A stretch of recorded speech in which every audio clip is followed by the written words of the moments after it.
Oh, sorry. I'm on Grand at almost Olympic. I went to T-Mobile yesterday to try to get my phone fixed, and I fell twice yesterday. I tripped over a tree, and first, it wasn't really a tree. It was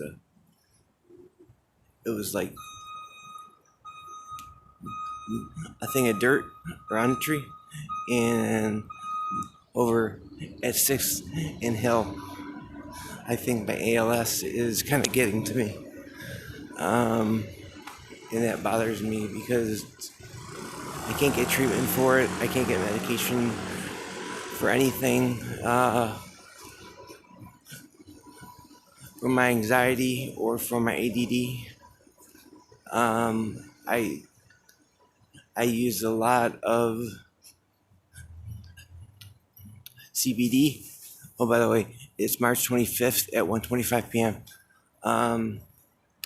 And it bothers me because I don't get all of my mail. Now my stuff gets stolen. My keys gotten stolen. My mailbox keys got stolen. Room keys got stolen. I reported it. I called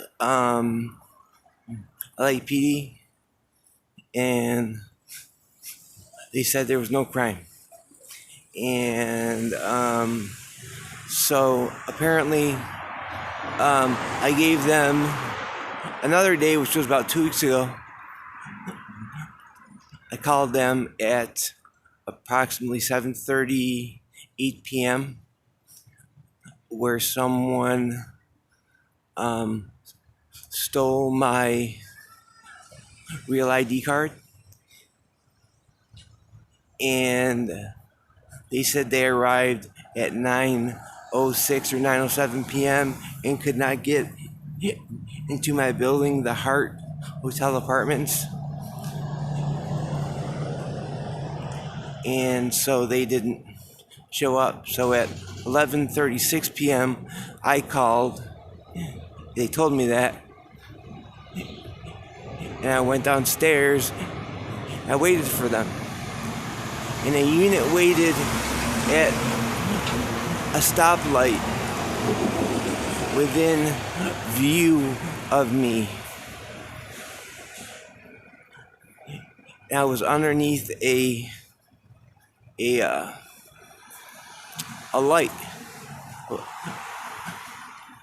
and they waited 2 cycles of a light. So I walked over to them, and they said they were going to a death investigation.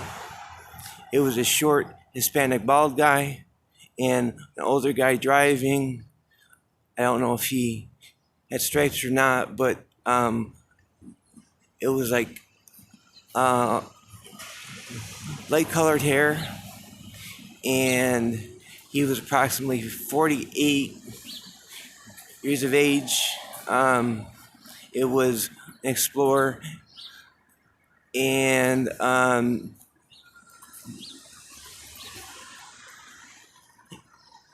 passenger said that he's the one that complained on Officer West. He filed the complaint. You damn right I did. Okay, because they wouldn't take a report when I went to Central Division for another burglary where someone entered my apartment in the middle of the night, and I had it on audio because I had my audio running, and you could hear a female say, "Do you want me to hold him down?" and a male say something else. And then the male said, "Isn't his brother a general?" She says, "I talked to his sister-in-law," meaning Dawn Dziezynski, or Dawn Knight Mason Dziezynski, whose relative is on LAPD and was in the internet department, like in charge of online reports. So I filed a complaint against Officer West. And then finally I wrote the Inspector General's office and the mayor and in the LAPD Internal Affairs group, and I received 3, maybe 4 calls back, and I called them 9 times total. And I got the hotline number, and I left a message. I either got the 6866 number or the 6868 number, and left a message. And on one of the calls, there was no introduction. It just said, just leave a message. Other one said, this is the Internal Affairs group of the Los Angeles Police Department, and leave a message. So I got a call back from a Sergeant Sabota, I believe that's his name, an officer,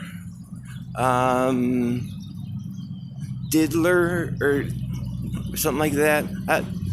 I've got the names all documented down, the times they called. It was the 17th of March I made the initial call.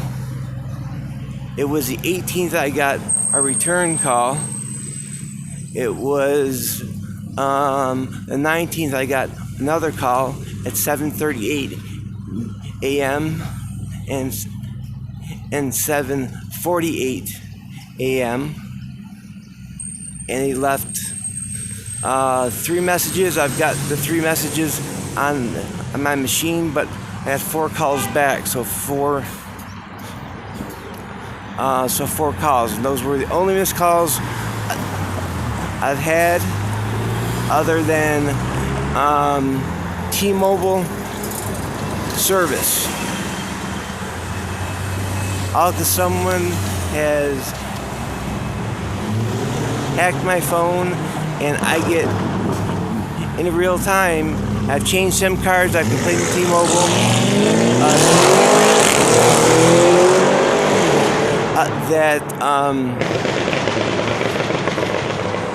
I'm at Olympic and Grand right now.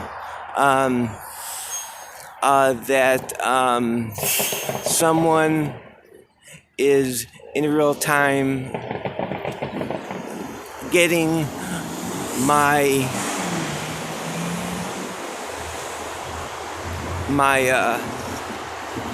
text messages and my phone calls. It says I've used almost in text message alerts, it says I've used 50 gigs of data, and then it goes down to 37, and then it says I use 43 gigs of data, and that's impossible. I listen to music. I don't go on the internet very much. I listen to music to basically to control my anxiety. I do this because I can't get medication from any psychiatrist. I've gone to several. I 5150'd myself because I had nowhere to go. And the stress it got to me of having nowhere to go, no food, no clothes. I was cold. I moved here October 18th. I'm sorry, October 20th, 2018. And I stutter, but not so much when I walk. So that's why I'm walking and doing this. I tried to play professional baseball. And I went to a couple batting cages here. And I still can hit over 100 mile per hour fastballs. I went to this place, Venice. It's a single tunnel, and then there's a bunch of tunnels across the hall. I told the dude to set it at 80, and there was no way that was 80. It was like a rising fastball. It would feed into the feeder. It would stutter or stop after about 2 seconds, and then go or be pitched towards me, and it would rise up almost like a Jenny Finch unhittable softball. These were baseballs, because I paid the extra $5 for the baseballs. I can't afford to pay $25 a time. So I've only batted twice in LA at Rex's and at this place on Venice, where you enter through like a garage. It's like the ABC or All-Star Baseball School or something like that, where you walk in, there's couches, and then there's a bin of batting gloves, and there's different like types of cages, and I use like 20 minutes in a bucket of baseballs, and you turn the switch on like a light switch, and then it starts to pitch. It was not 80 miles an hour. It was well over 100. I told him to set it at 80 because I made reservations. First, I called ahead, and I told them that I was going to be coming, and gave them my full name, and I figured they knew me from Mesa, Arizona, from the extra innings batting cage, or home run stadium batting cage, or the D-bat.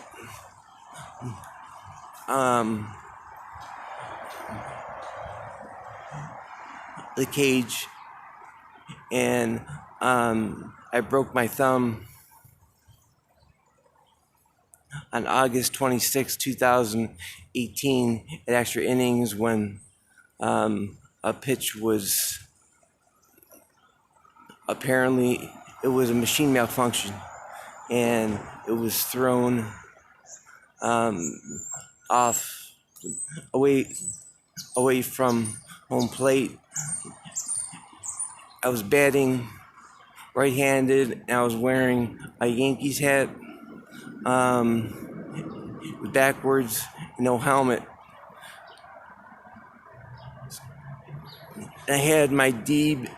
It was a birch bat, a wooden bat that I bought for like $189. I was so proud of it, and I had the top of it. I poured coffee in it, and I painted the cup and stuff like that. And then I bought these new batting gloves, Rawlings, and they were like bright lime green and black, had wrist wraps on it. And one of the guys made a comment to me, "Oh, look at the big man, he's got a wooden bat now, and brand new batting gloves." And those were the only things I owned. And I went there that night. I was sick. I saw Jordan, and I was sober. I was fighting a cold, but I thought something was in my Red Man chew. I got really, really ill, and I don't think I went the day before because I was sick. I went to a bar called O'Kaylee's over on like Guadalupe and Dobson, where my phone was stolen actually, out of this dude's truck or van. It was a white Kia van. It was one. I drove with this girl Sherry that was there at the time. I was staying at this a place off Isabella, and that's Dobson. It was an extended stay in America, and so I got kicked out. I was paid until Wednesday, and this guy Josh, he didn't like the fact I was asking him a bunch of questions about some stuff because me and Sherry found a bloody knife. It was a Leatherman tool and basketball twine in the van. It was sticking out from underneath the seat, and she had a friend, or her dad, he was in law enforcement in California, and so she texted him pictures, and I thought this dude was weird anyway. I got a weird vibe from him, and one of the maids got sick, and I told the manager, Christine, I said, you need to have this maid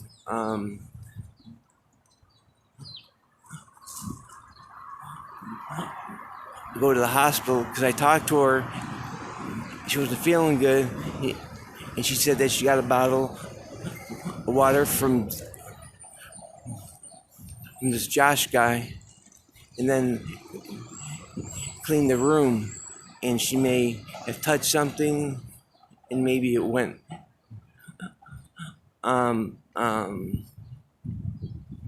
in through her skin.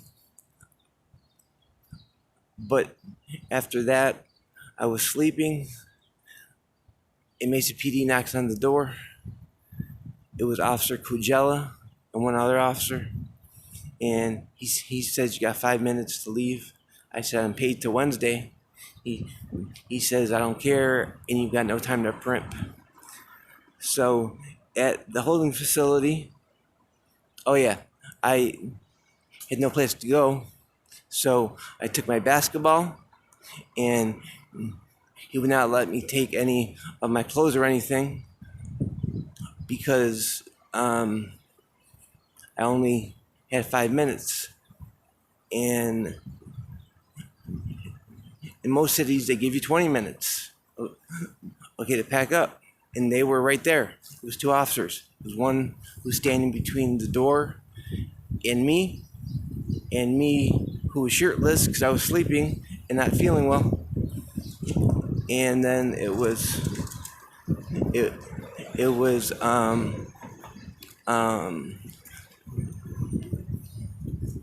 Kujella, who was leaning on the kitchenette table thing over near the stove. He was unshaven, probably like a 2-day beard, whatever. And at the holding facility, they said, look, the movie star, talking to Kujella for arresting me, apparently. I got arrested because I went back to get my mail and walked into the office. I talked to Christine, and she said, I'm going to call the police. I said, fine, I don't care. I said, call the police. I've got nowhere to go. And so I walked back outside, and she wouldn't give me any mail. I was expecting a package that someone called me and said, expect a package. I never got the package, and I went outside. Knew the cops were coming, so I took my laces out. I took my belt off.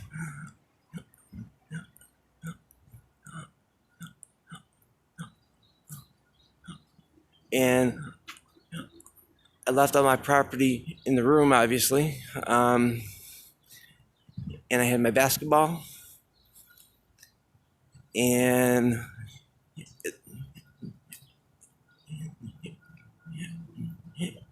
the first one there, he pulls up because I was sitting on the sidewalk in front of the grass. So, on the public sidewalk, he had my shoes next to me, not my shoes next to me, and my laces next to me, and my belt off. I had things out of my pockets, and so Kujella, he's got like dark hair, Italian looking guy. He pulls up. He says, "Now you're going to jail." He grabs me by the arm, and puts me in an arm bar, and he handcuffs me behind my back. And the other officer pulls up, who was bald, has glasses, was chubby, and he said, "Oh," or something to the effect of Spalding because of my basketball, but I don't remember it being a Spalding. I thought it was a Wilson. It's all I could afford. I used to play down the street over south of Guadalupe, at the basketball court next to the traffic division, Mesa Police Station. And I'd feed the ducks, and then I'd shoot hoops for a while until it got too hot.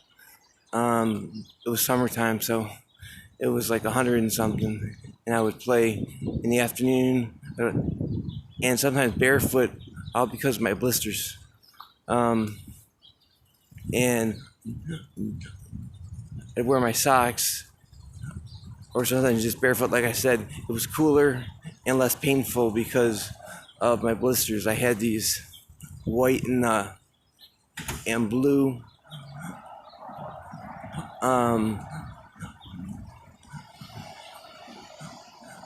there were canvas shoes, like Penny Hardaway shoes or something like that.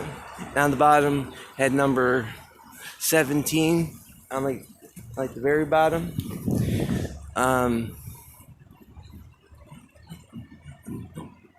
Or 11 in yellow. It was a small little thing.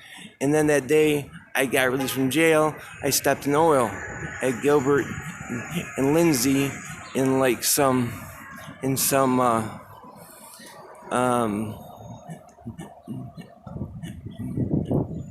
like quicksand up to just below my knee, my left leg, and my right leg above my ankle.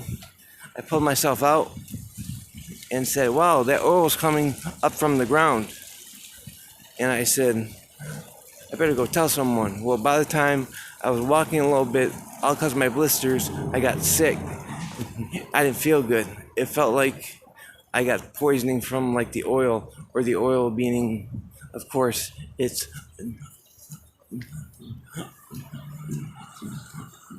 petroleum based product, so it went into my system because it's oil. It was probably the oil leak in the pipeline or something. And so I laid down in a park. I threw my insoles out in the garbage and laid down until I felt better. And I walked all the way home from the Mesa jail after I got released, and I charged with criminal trespassing, and then I tried to get a job at Chase Field. They let me into the field and never asked me to leave, and the sergeant who I used to work for, Sergeant Mike Cochran. He had me booked into the Maricopa County Jail for trespassing at the wrong address because it's a county building, technically, Chase Field is. And I was let into the field, and I tried to file a complaint, and they kicked me out of 620 West Washington Street. So, and they said if I came back, they would arrest me for trespassing. So I tried to make a report for ID theft, and the city of Phoenix would not let me make a report. 3 officers showed up at 7th in Washington, and they refused to make an ID theft report. So an SIT, or sergeant in training, showed up even, and he kept his sunglasses on, and he irritated me and saying, I know who you are, I'm not going to take a report, I don't care. And the officer said that we don't care, and I said, okay, that's cool. So I walked down the street, I tried to call the FBI, and they rerouted me a bunch of times to 2 different places because on previous occasions I tried to contact them and the Phoenix Police Department. But I called that day too about Forrest Clayton. And I remember some stuff, and John Aniston of DPS and Wayne Dillon of Phoenix, who were kicking Forrest Clayton in the head. I forgot my gun in the car because I just left the jail when DPS started the pursuit, and this guy Forrest Clayton had a gun, and their excuse, it was, I guess, that they thought I got shot or something. And so that's their excuse for kicking this guy in the head. I got kicked in the arms. I was trying to shield him from John Aniston and Wayne Dillon, and they were kicking me in the arms as I fell down on top of them and tried to shield him. They said that he shot at me through a gun that was underneath him because he would not pull his arms out, and I was trying to pull his arms out, and I was giving him punches and strikes to his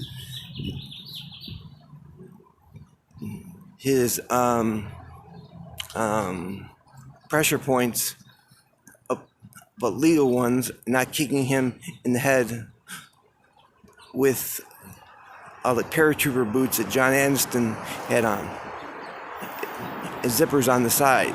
I remember that. So I tried to report it to Internal Affairs, and they said the case was closed and to drop it. So I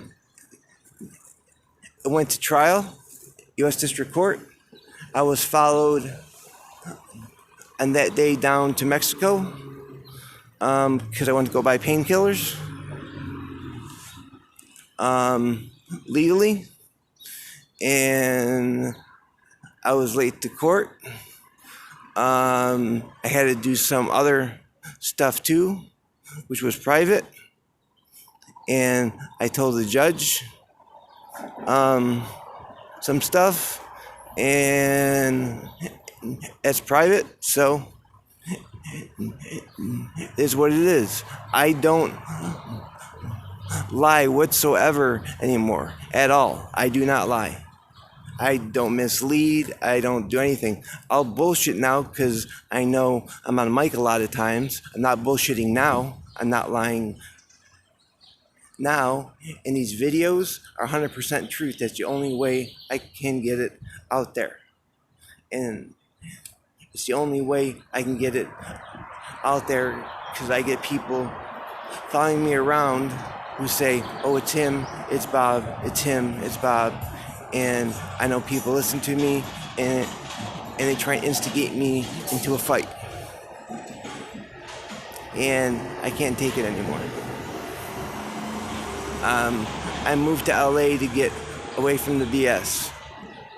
And when I tried to play baseball, Phoenix PD screwed me. And it's like, I don't know what's left to do, okay, but tell the truth all the time about everything. And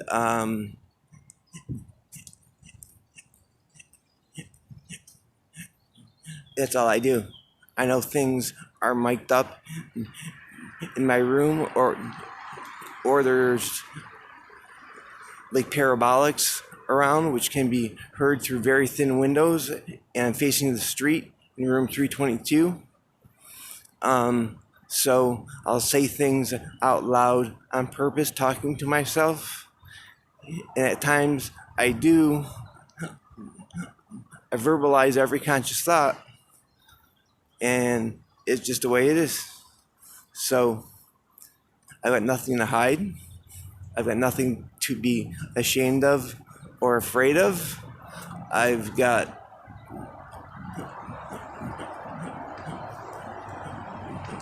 all right, but they do, and Christy does, and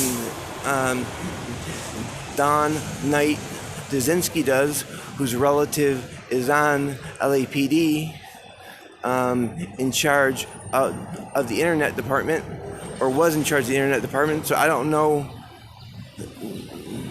how many.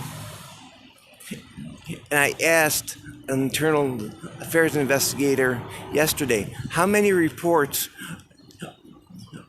from the internet have my name on them that were not written by me? Because you can tell my writing style, okay?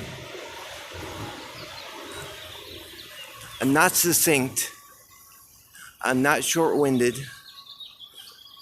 I'm very long-winded, and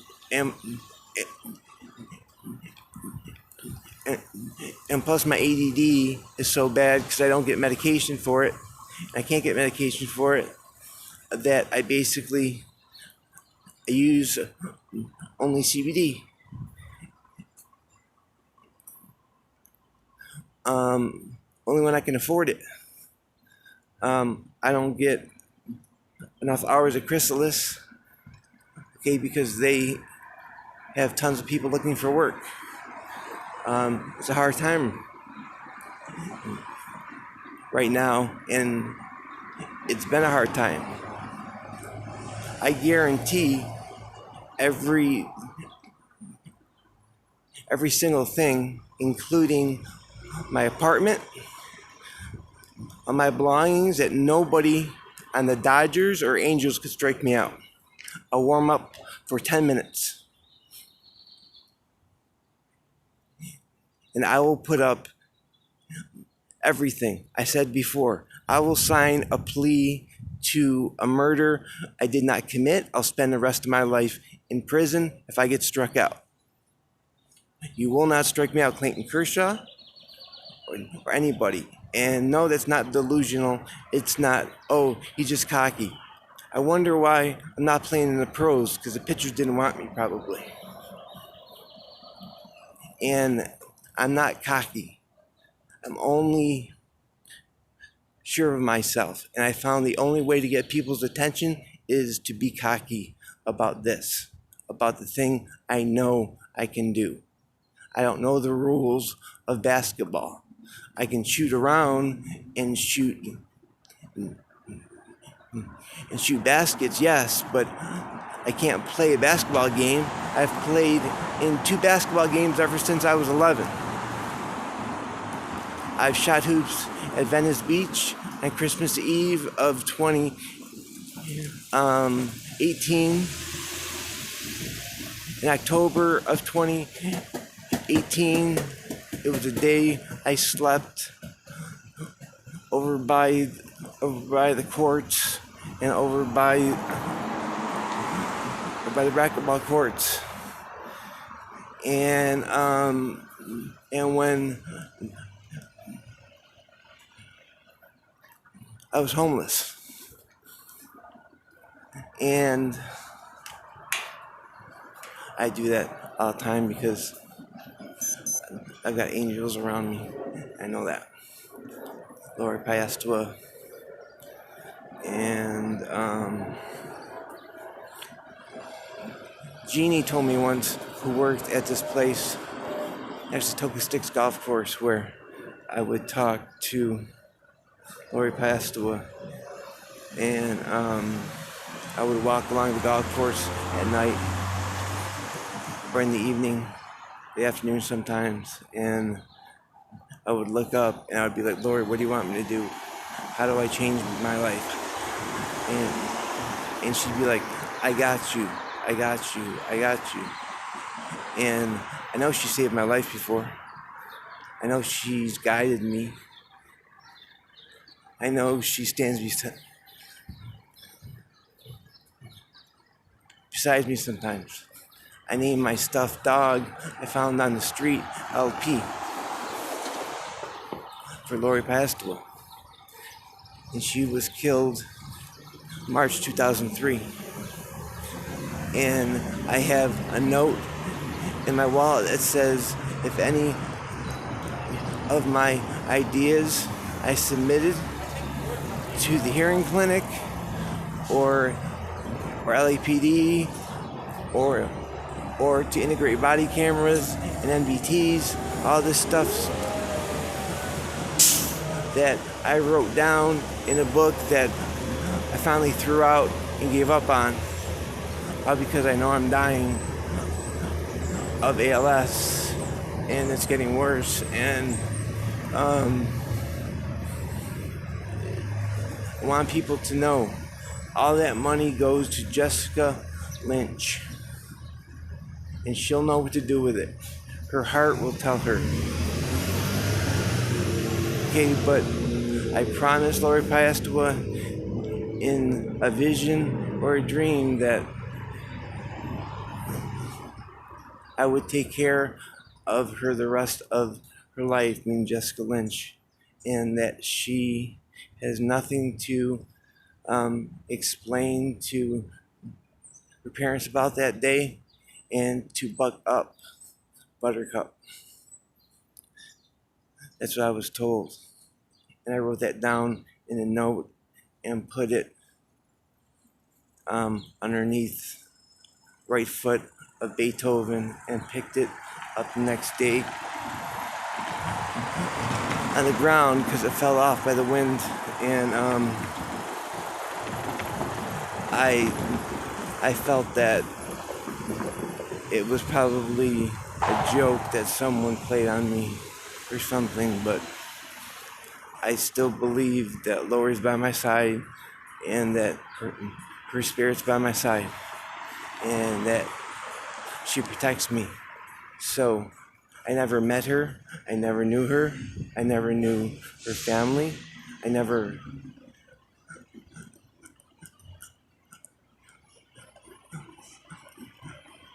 met Jessica. I think I saw her once at a park in Mesa. I was walking and I was on the phone with Steven Stolper of A.s.u baseball trying to get a scholarship, and she was with her children and like putting the shirt on one of her kids, and she has an amputation of a hand, and that's how I recognize her. She's wearing like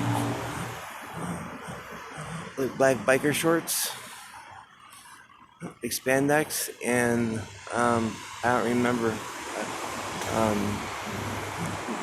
a tank top or something like that too. And she was out with her kids, just hanging out. But that could have not been her. I don't know. I don't know how she looks well enough. I don't know. And I said, good morning, ma'am. And I walked straight towards the grass area. And I was writing an email to Steven Stolper of A.s.u Baseball and leaving a message, I believe, actually. So I don't know. I've heard Lori told me, or I'm sorry, I'll just say it. A vision of Lori told me that my soulmate exists and I would find her.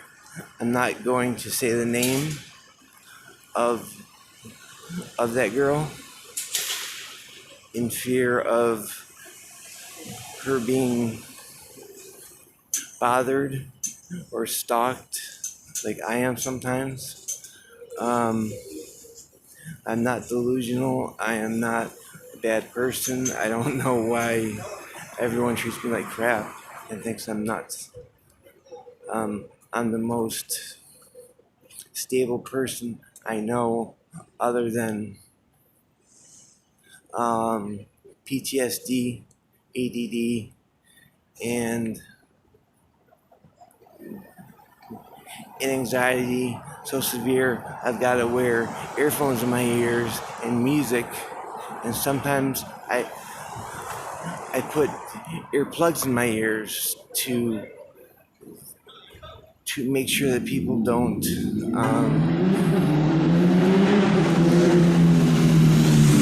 or I don't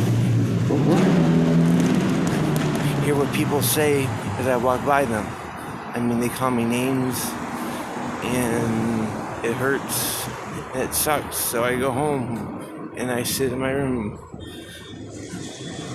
the rest of the day, or sometimes I'll put music in and walk around for hours just to do it. It's so hard for me to go to a store. It's like it stresses me out more than anything in the world, and I've got to leave my earphones in, and people know that, so they will say things, and they will say, I don't know, they call me a piece of shit or a piece of crap.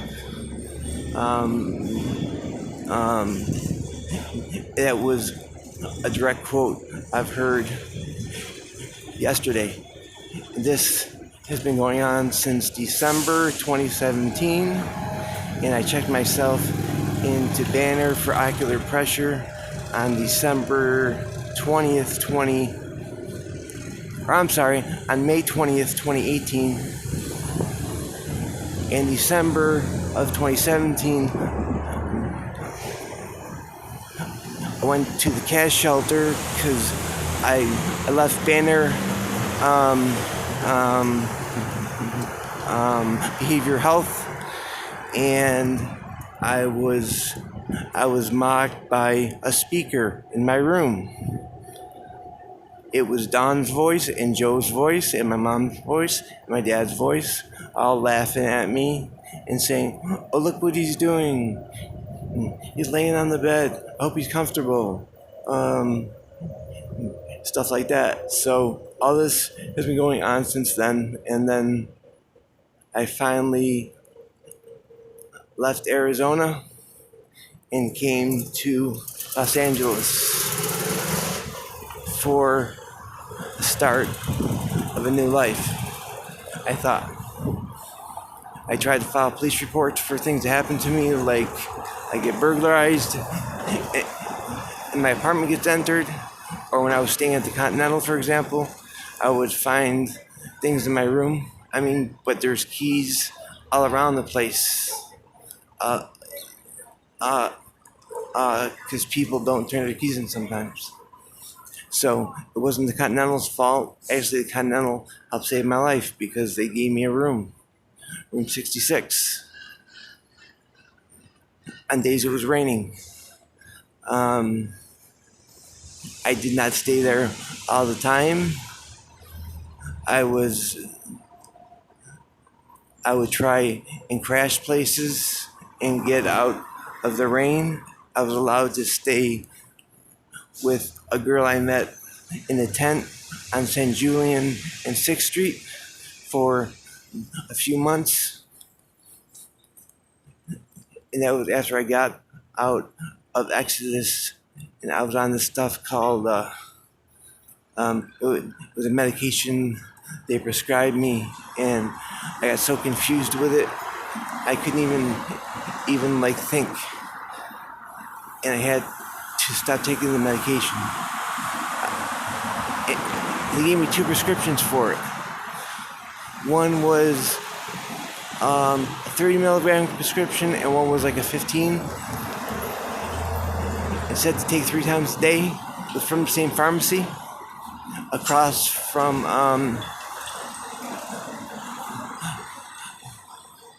Culver City Hospital, and that's where I was, and it's where I saw this dude that looked like Sean Drenth.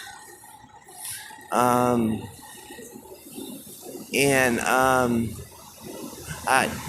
don't know what's going on, and no one will tell me. I've asked people, how do you know my name? How do people know my name? And I don't know how. So anyway, I'm going to post this. It is now March 25th at 14:11 hours or 2:11 p.m.